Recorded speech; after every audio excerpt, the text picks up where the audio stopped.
¿Podemos leer en alguna medida una región del cerebro y predecir algo? ¿Pueden controlar nuestras mentes? Es un buen producto. Haremos experimentos para alcanzar una mayor comprensión del comportamiento del consumidor. ¿Quieres probarlo? Claro. ¿No es una especie de detector de mentiras? Hacemos preguntas y esperamos obtener la respuesta correcta.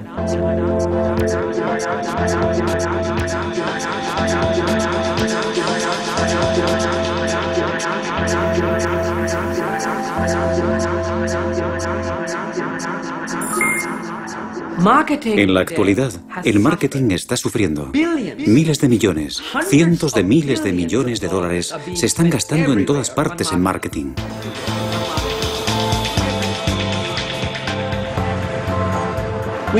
Estamos expuestos a 2 millones de anuncios televisivos a lo largo de nuestra vida, lo que equivale a ver 8 horas de anuncios 7 días a la semana durante 6 años. La economía está en recesión, de modo que cada dólar que se gaste debe producir resultados óptimos. El neuromarketing hace que cada dólar gastado resulte extremadamente eficiente en términos de marketing. Así que el neuromarketing está utilizando nuevas y sofisticadas técnicas de investigación cerebral. Y todas tienen un objetivo, la comprensión de la parte no consciente de nuestro cerebro.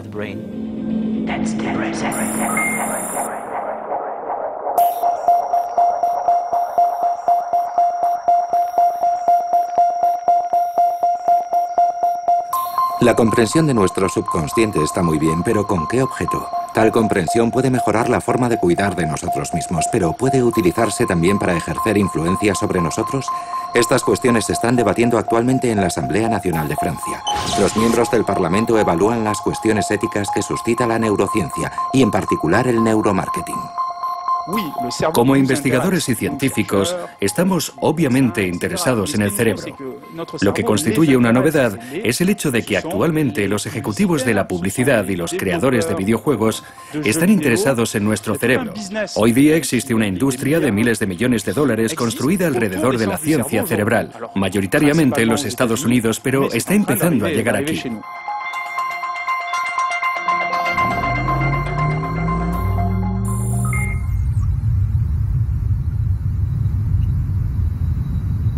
El neuromarketing es la utilización de técnicas de la neurociencia con técnicas clásicas del marketing, y su objetivo es ver cómo el cerebro reacciona ante algo nuevo, por ejemplo, productos, campañas publicitarias o avances de películas.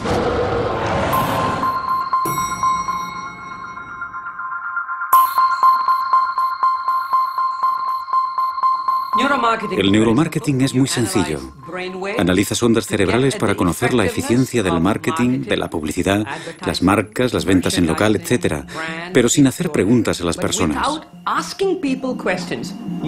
Observando directamente el cerebro y prescindiendo de la interpretación humana, y leyendo directamente el cerebro.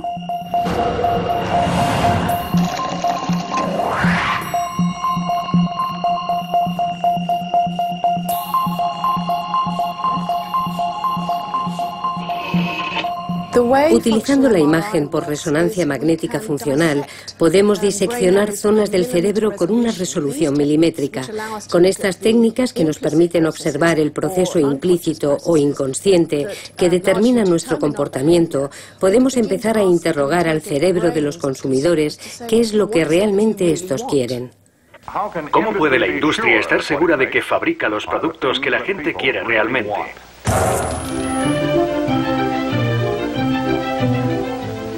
Aquí comienza la historia, en el centro de opinión. Estas mujeres están llevando a cabo una investigación.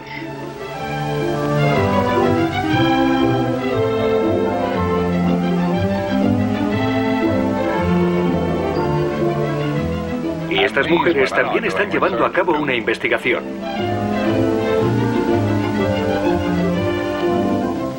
Las mujeres que acaban de ver no son investigadoras profesionales. Son simplemente amas de casa de diferentes partes del país, pero todas estas mujeres están realizando una investigación relacionada con los productos para la casa. Investigación en cuanto a estilo, utilidad y ventas. Mucho antes de que este tipo de imágenes existiese, hace mucho tiempo la vida era simple. Los artículos eran escasos y se hacían por encargo. El mercado era local y la competencia no existía. El marketing, por tanto, no tenía sentido. Pero entonces el Homo Industrialis se embarcó en la era de la producción en masa. Desde aquel momento el mercado necesitó expandirse y surgió la competencia. El Homo Industrialis dejó de conocer a sus clientes personalmente. Primero manufacturaba y luego vendía. Todo se aceleró y el mercado se saturó. La oferta era superior a la demanda. Luego llegó la depresión de 1929, que fue cuando apareció por primera vez el marketing agresivo. Encontrar nuevos clientes y librarse de la competencia se convirtió en algo esencial para el buen negocio. Las herramientas de comunicación se multiplicaron y las marcas se convirtieron en el emblema de los productos. Utilizando estudios del comportamiento del consumidor como base, el marketing se postulaba como un método racional y científico. Mediante cuestionarios y encuestas, creía que estaba alcanzando el santo grial: conocer las preferencias del consumidor. Cuando existe una crisis y todo el mundo se ve obligado a ajustar el presupuesto, la gente no tiene dinero para gastar, no se siente pudiente. Hoy todo el mundo se siente pobre. No importa quién seas, incluso Bill Gates se siente pobre hoy. Tenemos mucho cuidado con el dinero que gastamos. Por consiguiente, un vendedor debe esforzarse mucho para convencernos de que tiene algo por lo que merece la pena que invirtamos nuestro dinero, nuestro tiempo y nuestra atención. Ese me gusta. Yo prefiero el de la derecha. A mí me gusta este de aquí. ¿Hasta qué punto son precisos los descubrimientos de los centros de opinión? Hasta la fecha nunca se han equivocado. Es bien sabido que entre el 80 y el 90% de todos los productos que se lanzan fracasan en el transcurso del primer año en el mercado. Y dichos productos son respaldados por grupos focales o datos de cuestionarios. Así que existe una diferencia clara entre lo que la gente te dice y lo que hace. Existen problemas graves en las técnicas del marketing clásico, como los cuestionarios y los grupos focales. Los cuestionarios son parciales y los grupos focales pueden estar dominados por una persona que, en un plano mental, se apodera de los otros gracias a su poderosa personalidad. La ventaja de la industria del neuromarketing es el aspecto de la no verbalización. A la gente no se le pregunta lo que piensa. Si tomamos, por ejemplo, Apple y nos preguntamos ¿qué significa la marca Apple? Tal vez diríamos que Apple significa moderno, guay y sexy. Apple significa de fácil manejo. Y Apple significa innovador.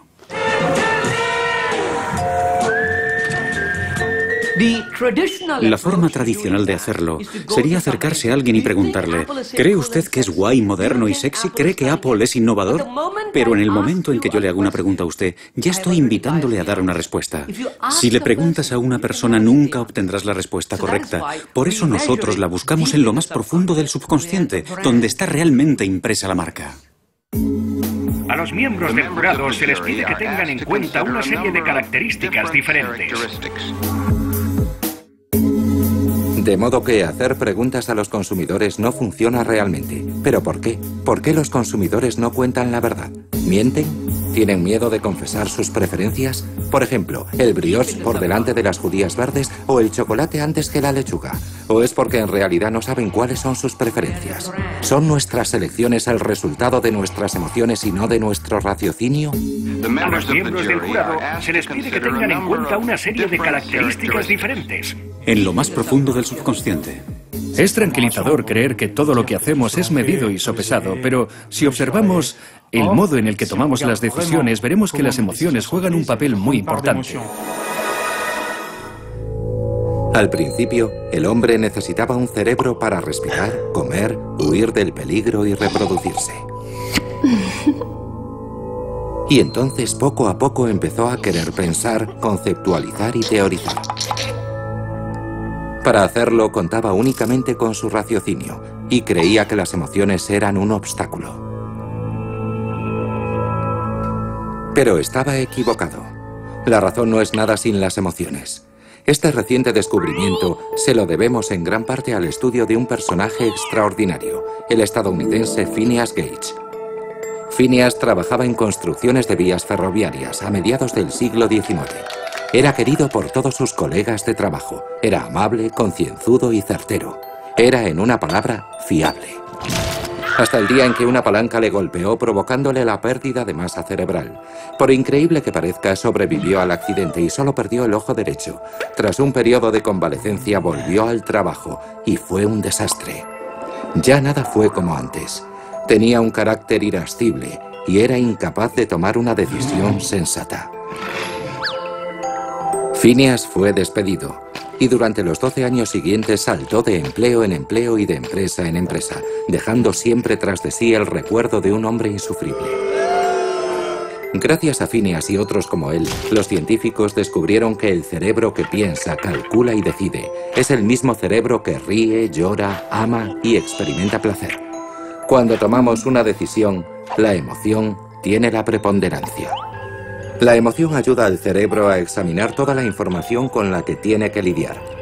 Pero la mayoría de las veces no somos conscientes de esa implicación emocional y siempre justificamos nuestras decisiones racionalmente después del acontecimiento. Por eso preguntas como ¿por qué le gusta ese teléfono móvil? O ¿por qué eligió ese coche? No nos dicen mucho realmente sobre los deseos más profundos del consumidor.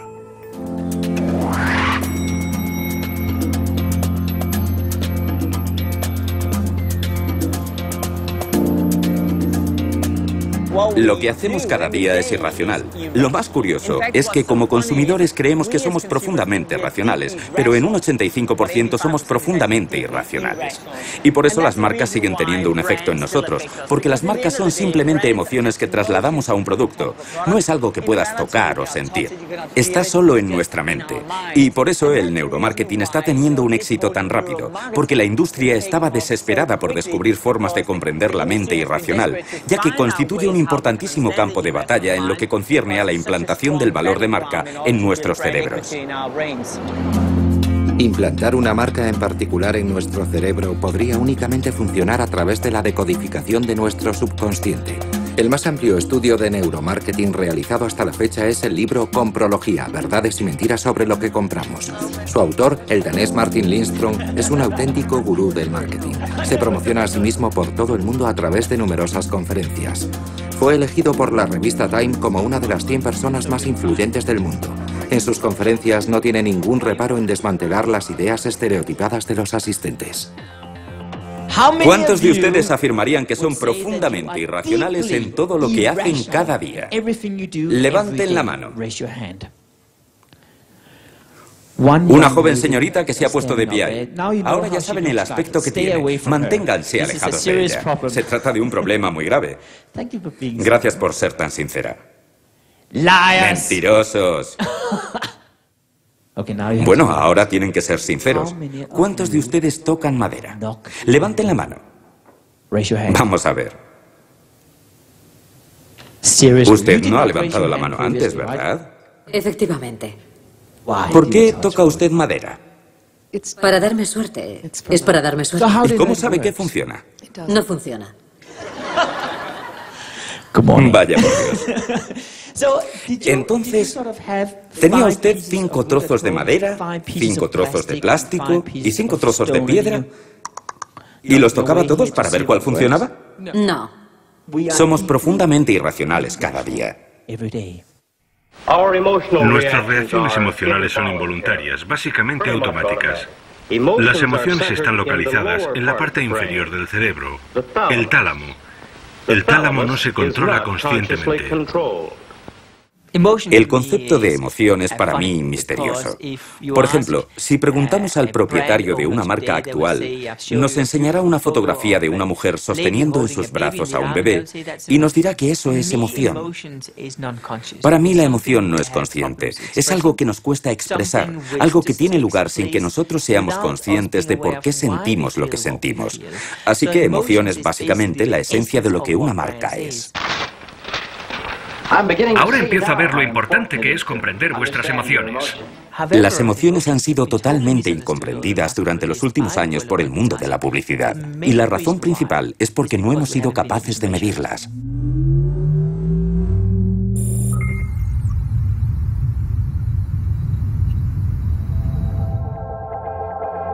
En realidad, mide y registra todo tipo de respuestas emocionales.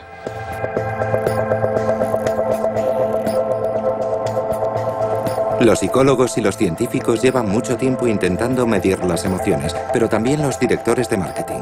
Y la comprensión de aquello que nos mueve interiormente, lo que motiva nuestras elecciones, es lo que las compañías de neuromarketing nos están ofreciendo cada vez más. En este experimento vemos que la temperatura de la piel desciende gradualmente desde la marca 80 en el gráfico hasta cerca del 65. Les habla de nuevo el capitán. Aquí, en Berkeley, Neurofocus, una de las compañías de neuromarketing más grandes del mundo, afirma que puede medir la eficacia de un anuncio por medio de un electroencefalograma.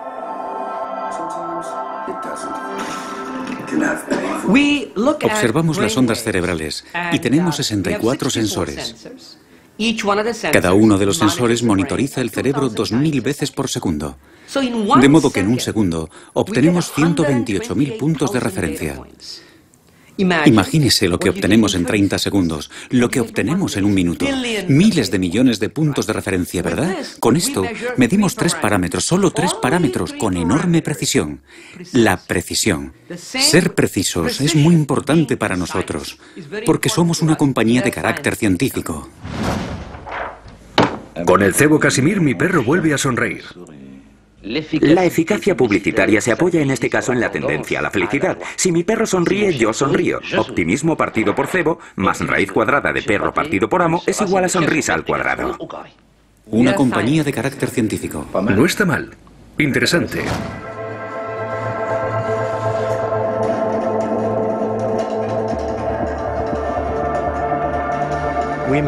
Medimos sus ondas cerebrales en respuesta a un anuncio de 60 segundos. De ahí hemos tomado 3 componentes, que son atención, emoción y memoria. Y a partir de ahí podemos deducir una puntuación total de efectividad, que adjudicamos al anuncio que acabamos de ver. Como puede ver en el gráfico detrás de mí, cada uno tiene su propia puntuación individual. Pero si combinamos los 3, obtenemos una puntuación de efectividad. La puntuación total es muy buena. Entre los 3 componentes tenemos atención, que es muy alta. La atención es el más fácil de capturar, por eso es siempre alta. Pero el perfil emocional sube y baja constantemente, y eso es lo que nos interesa.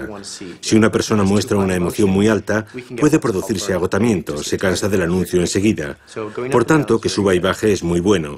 La memoria es el componente más difícil de capturar. Si lo consigue, se trata de un buen anuncio, porque la memoria se mantiene muy alta desde el principio.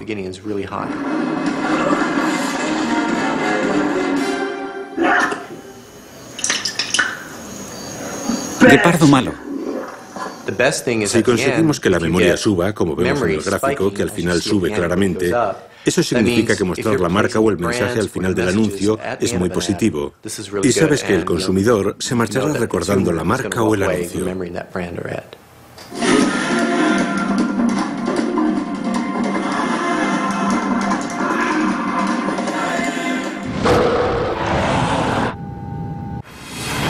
De modo que lo que les interesa a las compañías de neuromarketing es nuestra memoria. Pero ¿qué dicen los científicos acerca del modo en que funciona la memoria? ¿Es realmente tan sencilla de decodificar? ¿Y el hecho de recordar un anuncio garantizará realmente que alguien compre el producto? Hola, soy Fabio Babilone. Encantado de conocerte. Bien, hoy vamos a hacer un electroencefalograma para registrar la actividad de tu cerebro mientras ves una película. Bueno, puedes sentarte aquí. Aquí en Italia, Fabio Babilone, investigador en neurociencia, está intentando descubrir la forma en que la memoria funciona, aunque no por las mismas razones.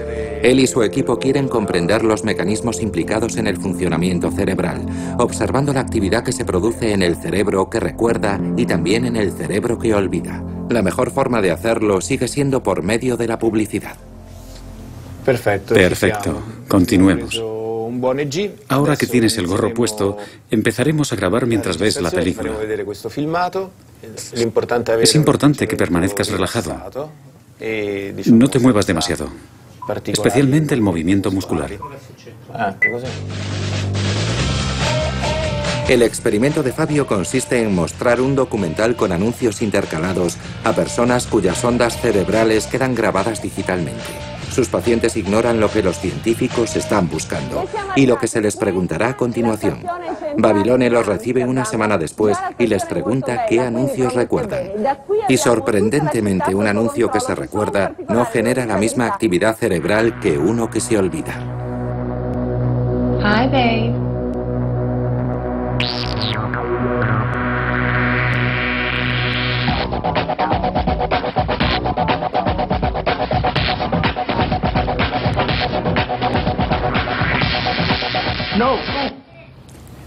Hemos realizado este estudio con 20 personas. Los resultados de estos experimentos muestran que cuando estamos mirando algo que vamos a olvidar, la actividad cerebral está bastante diversificada. Cada zona del cerebro se comunica con zonas circundantes. Para explicarlo de una forma más gráfica, es como si cada zona del cerebro hiciese una llamada telefónica a las zonas circundantes. Diga. Así que esta zona hablará con esta, pero no con esta. Otra zona hablará con esta de aquí, pero no con esta. Cuando vemos anuncios que dejan una huella en nuestra memoria, los resultados muestran que las diferentes zonas del cerebro hacen llamadas de larga distancia, por así decirlo. Así que esta zona hablará realmente con esta, y todas las zonas se intercomunicarán con mayor intensidad.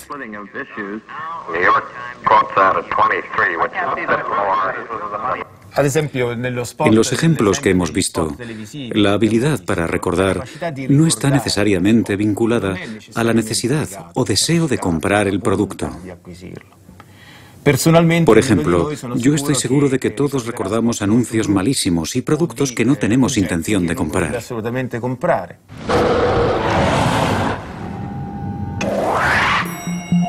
El hecho de que recordemos un anuncio no significa necesariamente que vayamos a comprar el producto. Pero, ¿qué ocurre con nuestras emociones? ¿Están involucradas en la decisión de compra? ¿Y por qué interesa tanto el proceso que conduce a la toma de la decisión? Porque, sin ser conscientes de ello, empleamos tiempo tomando decisiones. Desde la ropa que llevamos hasta las acciones que realizamos cada día, nuestra vida es una sucesión de decisiones. Aquí, en Palo Alto, los investigadores están interesados en el papel que juegan las emociones en la toma de decisiones. Partiendo de ahí, estudian la decisión tomada en la compra de un producto, porque es rápido y fácil de observar. Lo que interesa a nuestro laboratorio y a otros laboratorios es lo que ocurre emocionalmente, no solo como resultado de algo que te ha sucedido, como por ejemplo haber sacado un sobresaliente en un examen o haber ganado $100, sino también antes de que eso suceda, antes de que tomes la decisión y conozcas lo que finalmente sucede. Si te encuentras en un estado emocional, ¿puede eso influir en tu decisión y en tu comportamiento? Realizamos un experimento para investigar la manera en que la gente compra cosas, porque ir de compras constituye la decisión económica típica que la mayoría de nosotros tomamos. Y ello tiene un interés obvio para los economistas, vendedores, psicólogos, etc. Para comprobar si las emociones pueden predecir nuestro comportamiento a la hora de comprar, Brian Knudson pidió a sus pacientes que comprasen mientras eran observados a través de una resonancia magnética. Al principio les dio $40, luego les enseñó una serie de artículos que podían comprar o no. Ellos podían marcharse con su compra y quedarse con el dinero sobrante. Sorprendentemente, Brian Knudson predijo sus decisiones antes de que ellos las expresasen verbalmente, simplemente observando su actividad cerebral. Descubrimos que cuando las personas veían un producto, si se producía actividad en cierta parte del cerebro relacionada con la anticipación de buenos acontecimientos, llamada núcleo accumbens, esas personas eran más proclives a responder afirmativamente, incluso antes de haber visto el precio. Pero cuando veían el precio, si se producía actividad en otra parte del cerebro que parecía estar relacionada con la anticipación de malos acontecimientos y otras funciones, entre las que podrían incluirse situaciones como anticipar un ataque o ver a otra persona sufriendo, si veíamos más activación en esa región aislada cuando la gente veía el precio, era más proclive a dar una respuesta negativa.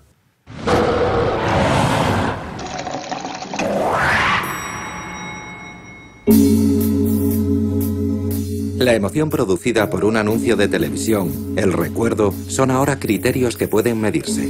¿Pero es eso suficiente? ¿Tiene un anuncio el mismo impacto independientemente de en qué franja horaria se emita? Neurosense, la compañía de neuromarketing más grande de Europa, ha realizado un estudio sobre la implicación de los espectadores cuando contemplan un anuncio de televisión. MTV, la cadena que encargó el servicio, quería saber si había una forma de afinar la colocación de sus anuncios teniendo en cuenta los programas entre los cuales van intercalados. Una vez más, una paciente a la que se le hace una resonancia magnética ve un capítulo de South Park con anuncios intercalados. ¿Dónde estaba usted el día que se produjo el tsunami? ¿Dónde estaba la noche del desastre ferroviario de Paddington? ¿Dónde estaba usted el día en que 1 millón de personas huyeron de Sudán? La Cruz Roja estaba allí y continuamos estando ahí para ayudar a millones de personas cuyas vidas han quedado devastadas. Estas imágenes son en directo. Estos son los datos que David está recabando y contemplando ahora mismo. Vemos que las zonas visuales y auditivas responden, de modo que sabemos que el experimento funciona. Descubrimos que el cerebro, en su totalidad, era mucho más activo cuando los anuncios se colocaban y se percibían en un contexto de programación congruente que cuando se colocaban en uno incongruente. Así que se veían zonas relacionadas con la codificación de la memoria, la atención, la comprensión o carga emocional. Una franja amplia de zonas cerebrales. Si miramos el aspecto inverso y nos preguntamos, ¿qué zonas son más activas cuando el anuncio que contemplamos se encuentra en el contexto de programación incongruente? Vemos esto. ¿De acuerdo? Estos son datos exactos producidos por estímulos idénticos. De modo que es evidente que existe realmente una ventaja a la hora de colocar la programación y además podemos cuantificarlo, saber cuánta codificación, por ejemplo codificación de la memoria, se produce en un contexto apropiado, lo que demuestra las ventajas de colocar tu anuncio en un contexto de sentido común en vez de pagar un dineral para que se emita en prime time en un contexto incongruente. ¿Y todo eso no resulta obvio? Quiero decir, si por pura intuición no resulta obvio que no tiene sentido poner un anuncio de Cruz Roja en medio de un capítulo de South Park. Sí, a nosotras nos lo parece, ¿verdad? Pero la cuestión es cómo medir eso. Conseguir una evaluación objetiva para que la industria cambie su forma de hacer las cosas, aunque a nosotras nos parezca de sentido común que debería ser así. En cualquier caso, los anuncios se emiten de forma inapropiada en horario de prime time.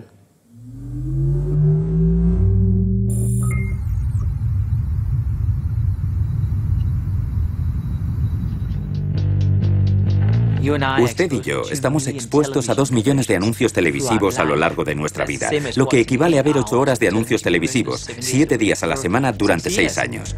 No podemos recordar todo eso, de modo que para poder sobrevivir necesitamos seleccionar. Ahora sabemos que nuestro cerebro hace esa selección por nosotros. Si no lo hiciese, estallaríamos. Así que lo que recordamos son cosas que están en contexto, que son relevantes para nosotros. Las cosas que están fuera de contexto son borradas de nuestro cerebro, de modo que el 99% de los anuncios que vemos están fuera de contexto. Esa es la razón por la que no funcionan y por la que nos sentimos disgustados como consumidores. Se trata de un signo alentador. Nuestro cerebro, que ha resultado ser bastante inteligente a fin de cuentas, es capaz de discriminar la enorme masa de publicidad que nos rodea. Sin embargo, pese a su capacidad para ser selectivo, lo que busca es la seguridad. Y aquí fue donde Lindstrom hizo un descubrimiento sorprendente. Los sentimientos de pertenencia a una comunidad funcionan en nuestro cerebro con respecto a las marcas, igual a como lo hacen respecto a la religión. Para apoyar este argumento, Lindstrom recurre a la opinión de un sacerdote.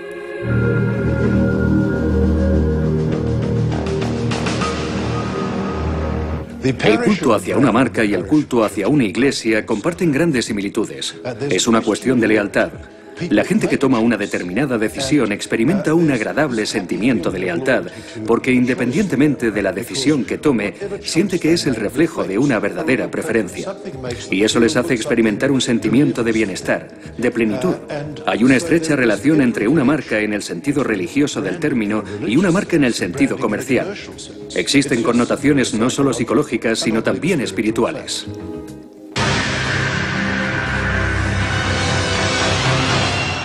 Hace 3 años decidí embarcarme en esto como un reflejo de los resultados del proyecto Comprología. Quería descubrir cuáles son los pilares que hacen de la religión una manifestación tan poderosa. No quiero decir que estemos creando una nueva religión, tan solo estamos aprendiendo del mundo de la religión.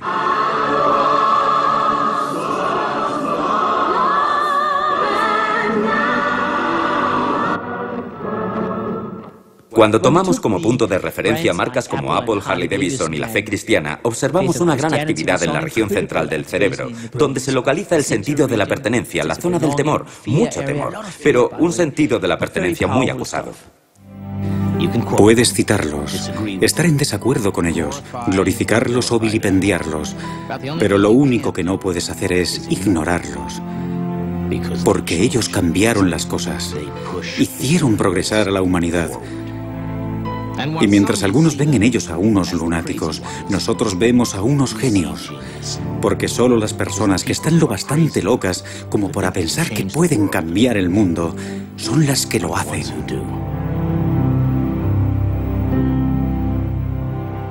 Sin embargo, cuando estudiamos marcas como BP o Microsoft, en comparación con estas otras, la actividad que observamos en el cerebro es prácticamente inexistente. Es muy interesante. Nos indica que no es una simple coincidencia que la religión haya perdurado 2.000 o 3.000 años. Hay algunos elementos fundamentales que afectan a nuestro comportamiento, y puesto que vivimos en un mundo en el que el miedo ocupa un lugar tan preeminente en nuestras vidas, es evidente que las marcas están aprendiendo de los mecanismos de la religión.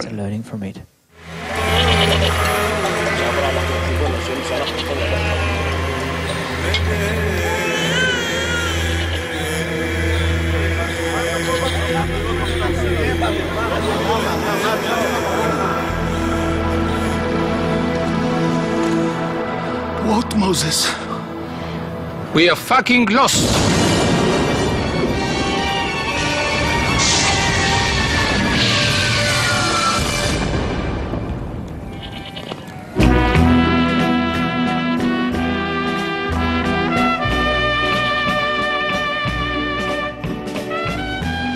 Si le pregunto, ¿es usted fiel a algo?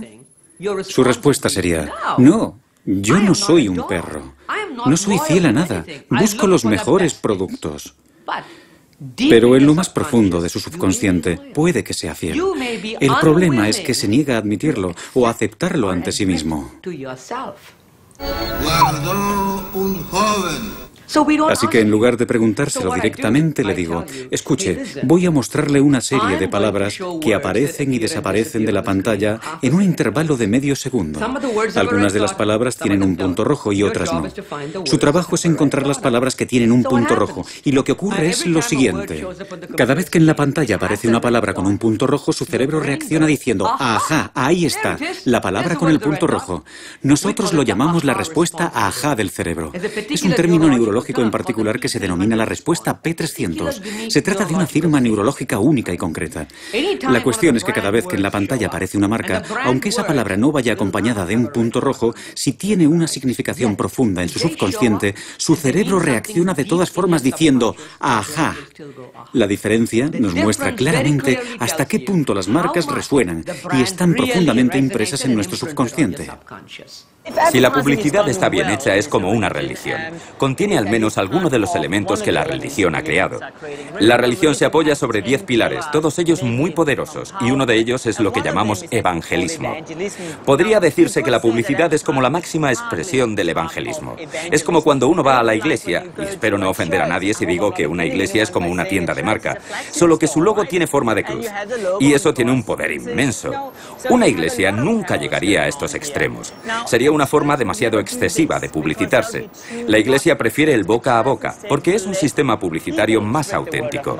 Pues resulta que las marcas están empezando a hacer exactamente lo mismo ahora. Me gustan porque son muy... ¿cómo diría yo? Son muy untuosos, ¿sabe?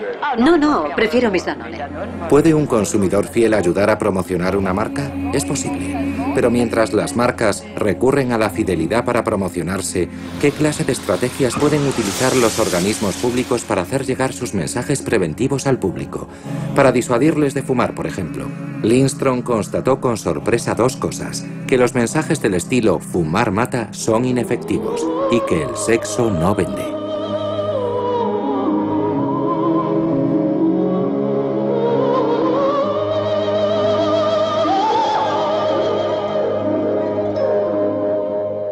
Los descubrimientos más sorprendentes del proyecto Comprología fueron dos. El primero, los anuncios sanitarios preventivos en los paquetes de cigarrillos. No solo descubrimos que no funcionan, sino que de hecho producen el efecto contrario. Fue una enorme sorpresa. Este es el ejemplo de un producto que representa una de las mayores cosechas en los Estados Unidos y uno de los artículos para el consumidor más controvertidos. Trabajo con muchos gobiernos de todo el mundo para resolver el problema del consumo de tabaco, un problema que seguramente nunca seré capaz de resolver, aunque confío en que podré hacer que la situación mejore. Lo que hemos aprendido es que cuando el consumidor coge una cajetilla y ve un anuncio preventivo, se activa en primer lugar el núcleo accumbens del cerebro, la misma zona del cerebro donde se despierta el deseo adictivo.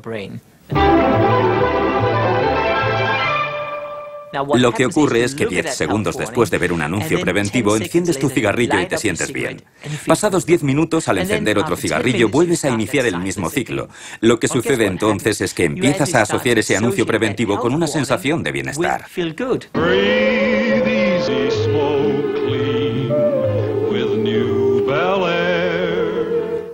Lo que queremos conseguir es invertir ese proceso, desconectar el vínculo que existe entre el anuncio preventivo y la sensación de bienestar. Y la forma de hacerlo es cambiar constantemente el formato. Un día aparece totalmente en blanco, otro es texto, el tercer día es una fotografía, el cuarto el paquete es completamente rojo. Cambias el color, la forma y el formato para conseguir desconectar constantemente el vínculo entre el principio del efecto Pavlov y el anuncio preventivo. Ese es uno de los consejos que estoy dando. ¿Qué ocurre con el sexo? Un viejo reclamo profusamente utilizado en el mundo publicitario.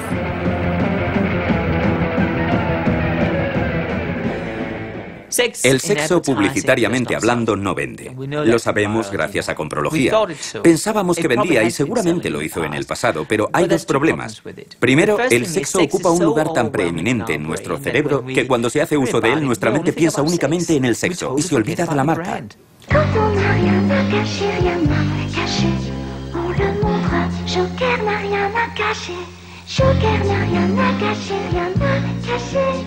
Joker 100% juste, oui, rien à cacher. Joker. Y en segundo lugar, el sexo es hoy en día una materia accesible en todas partes. Puedes entrar en Internet y encontrarlo en 2 minutos. No está envuelto en el misterio como lo estaba hace 10 años.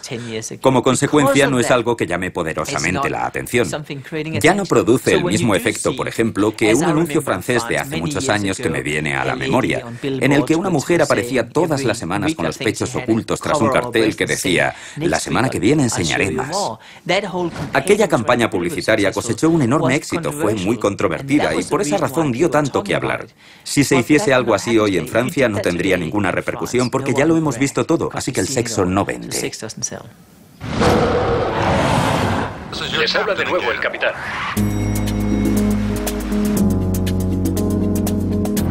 De la misma forma que resulta inútil apelar a nuestro deseo sexual, tampoco es esencial dirigirse a nuestros sentidos. La publicidad no presta todavía demasiada atención a nuestros sentidos del oído y del olfato. La razón de esto, según algunos, está relacionada con la evolución humana. A pesar de tantos años de evolución, aún prevalecen algunos de nuestros instintos primitivos. Parece que esto podría deberse a nuestro cerebro reptil. Algunas compañías, como la empresa Salesbrain, han basado todo su negocio en este argumento. Buenos días. ¿Qué ocurriría si pudiesen crear la percepción adecuada en el cerebro de sus potenciales clientes?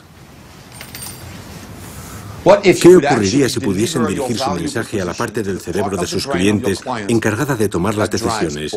¿Qué representaría para ustedes? Mucho más negocio. ¿Qué representaría para sus negocios? ¿Y si el neuromarketing fuese capaz de ofrecerles una fórmula sencilla para hacer justamente eso? ¿Y si pudiesen crear el discurso infalible en cuestión de 3 horas?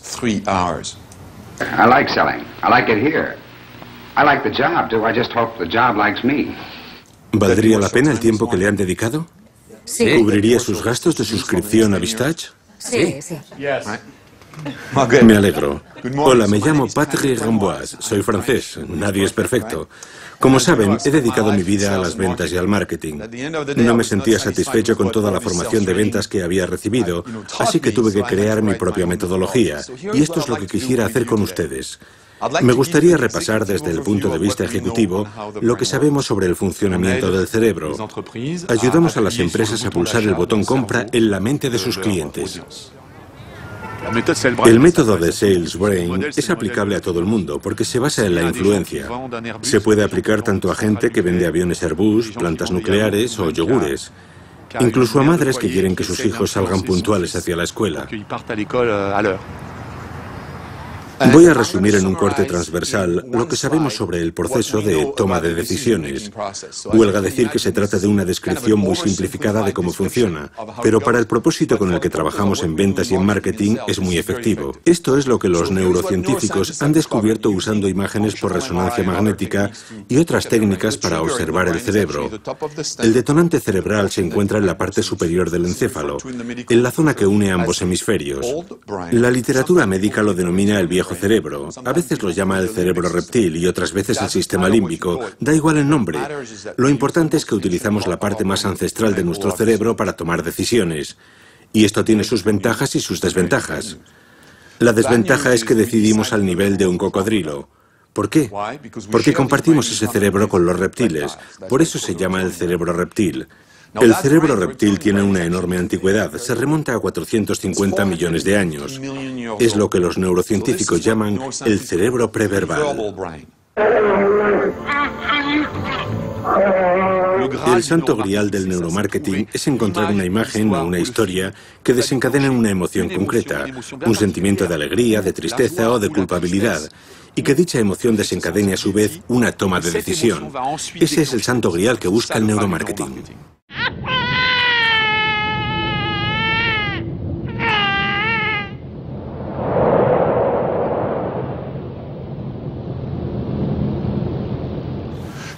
¿Cómo se puede ir más allá de las palabras para transmitir un mensaje valioso?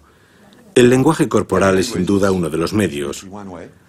Vamos a estudiar lo que hay que hacer para ser capaz de comunicarse con un órgano que ni siquiera entiende las palabras. Les he mencionado las desventajas, pero resulta que también hay ventajas. Y la gran ventaja es que ese cerebro es tan ancestral, tan primitivo, que resulta casi predecible. Resulta muy sencillo echarle la culpa al cerebro primitivo, también llamado el cerebro reptil. Según una teoría elaborada en los años 60, el cerebro está compuesto de 3 capas. Dicha teoría establece que un cerebro arcaico, el célebre cerebro reptil, constituye la capa más antigua. Heredada de los reptiles, esta capa determinaría una cierta dosis de comportamiento reflejo, como la agresividad y la huida. La capa intermedia, heredada de los primeros mamíferos, sería responsable de comportamientos más complejos y estaría vinculada a la memoria y a las emociones. La capa superior, el neocórtex, posibilitaría el pensamiento abstracto y el lenguaje. Reprimidos a raíz de los sucesivos estadios de la evolución humana, los 3 cerebros tendrían dificultades para comunicarse entre sí. Algo parecido a cuando los ordenadores se enfrentan a nuevos sistemas de codificación. El inconveniente de esta teoría es que se apoya en falsas nociones sobre el funcionamiento y la anatomía del cerebro, y en una imagen falsa de cómo ha evolucionado el cerebro de una especie a otra durante millones de años. En otras palabras, si usted se enfada, no eche la culpa a su cerebro reptil. La sola idea de que puede existir una especie de botón detonador en el cerebro subestima el sistema más complejo que posee nuestro organismo. El cerebro es el órgano más complejo de nuestro cuerpo, tanto en términos funcionales como estructurales. La idea de que tengamos una protuberancia criminal o un botón de compra es completamente falso desde el punto de vista científico, pero es un buen argumento para el marketing. Paul Valéry decía que lo simple es falso y lo que no es simple es inútil. Cuando se trata de vender el neuromarketing, se habla de cerebros reptiles, botones de compra, decisiones inmediatas, contrastes y temores. Por desgracia para los vendedores y por fortuna para nosotros, los consumidores, la decodificación del cerebro es una posibilidad aún muy remota.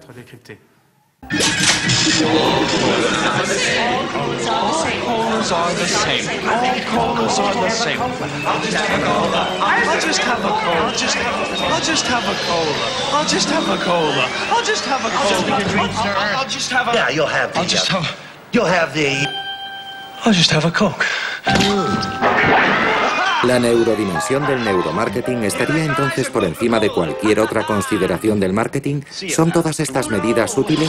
¿Funcionan o son ideas sin fundamento? Y si funcionan, ¿corremos el riesgo de estar cada vez más influenciados?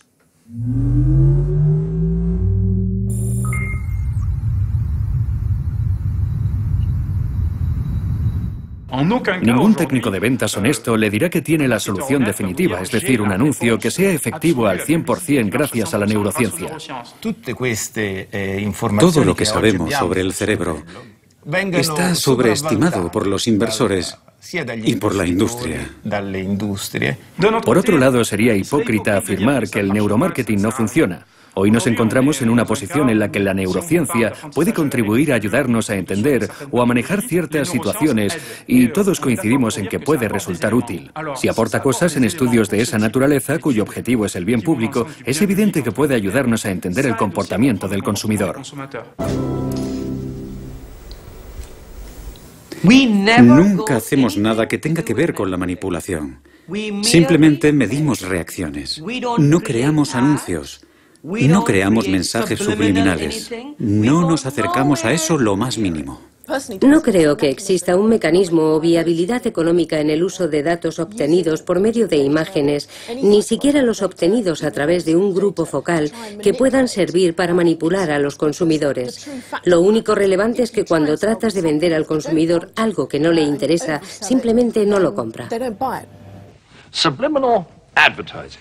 A very subversive technique which uses images flash before our eyes that last only a split second, but just long enough to imprint in our vulnerable minds a product's name.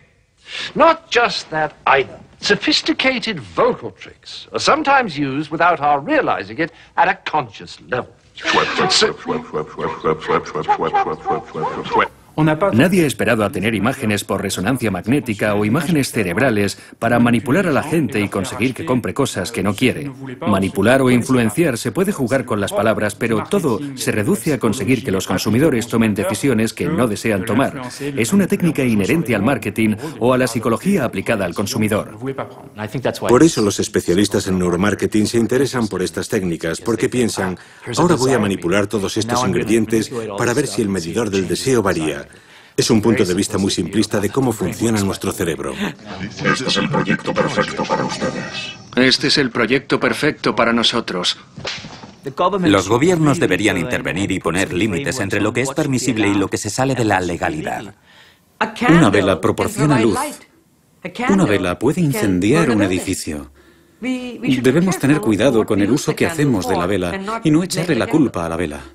Es difícil controlar las aplicaciones y considero esencial que los científicos asuman su responsabilidad a la hora de hacer públicos sus hallazgos y de comentar el posible uso de esos hallazgos. Creo que la raza humana puede utilizar estos conocimientos para hacer cosas maravillosas. Soy de los que considera que saber más sobre nosotros mismos solo puede ser beneficioso para el ser humano. Creo que ese es el aspecto más positivo para el consumidor. No podemos colocar un botón de compra en el cerebro del consumidor, gracias a Dios. No podemos controlar el pensamiento de la gente ni leer lo que están pensando.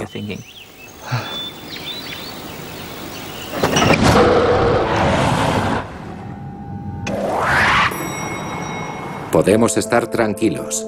La ciencia, y particularmente la ciencia del neuromarketing, tiene sus límites.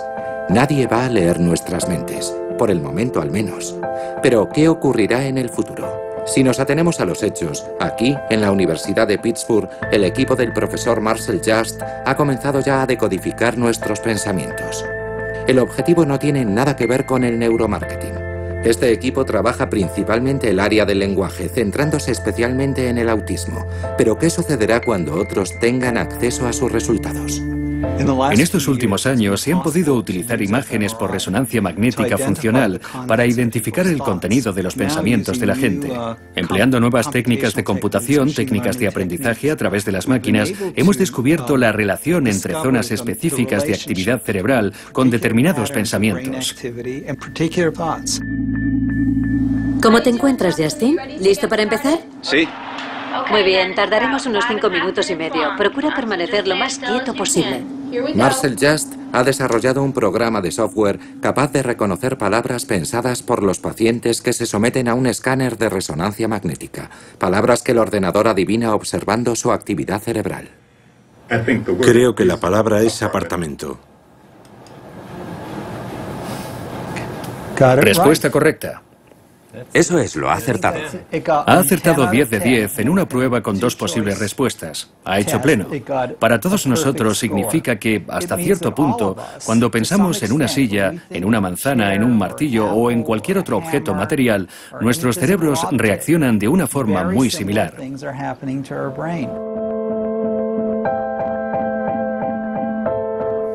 Creo que de aquí a 10 o 20 años no necesitaremos escáneres por resonancia magnética. Es una actividad electromagnética que se produce en el cerebro y algunos sensores serán capaces de detectarla. Es muy posible que dispongamos de algún aparato portátil que sea capaz de ver lo que ocurre en el cerebro de una persona. Pasaremos a ser una especie de colonia nudista mental. No sé cómo se podrá evitar el mal uso de ello. Creo que es un nuevo conocimiento realmente maravilloso, pero también estoy seguro de que podrá utilizarse con malos propósitos. La gente se pregunta, ¿qué pasará con los interrogatorios policiales? ¿Qué pasará con el neuromarketing? Estoy seguro de que se utilizará con fines poco éticos. Normalmente requiere la cooperación del individuo. Tengo que pensar manzana antes de que nadie pueda verla, pero al final creo que requerirá de una menor cooperación. Entonces, ¿es perjudicial que todo el mundo sepa lo que estás pensando? Bueno, sin lugar a dudas representará el fin de la privacidad. Creo que a medida que avanza la ciencia, las posibilidades de manipular a la humanidad, tanto para bien como para mal, son enormes. Realmente enormes. Creo que seremos capaces de cambiar la naturaleza de la raza humana. ¿Queremos crear nuevas especies? Creo sinceramente que estaremos en condiciones de hacerlo. Aunque la idea es algo que verdaderamente me sobrepasa. No sabría cómo gestionarla. ¿Queremos hacer algo así? Pienso que será una de las grandes cuestiones a la que nos enfrentaremos los seres humanos y ocurrirá muy pronto.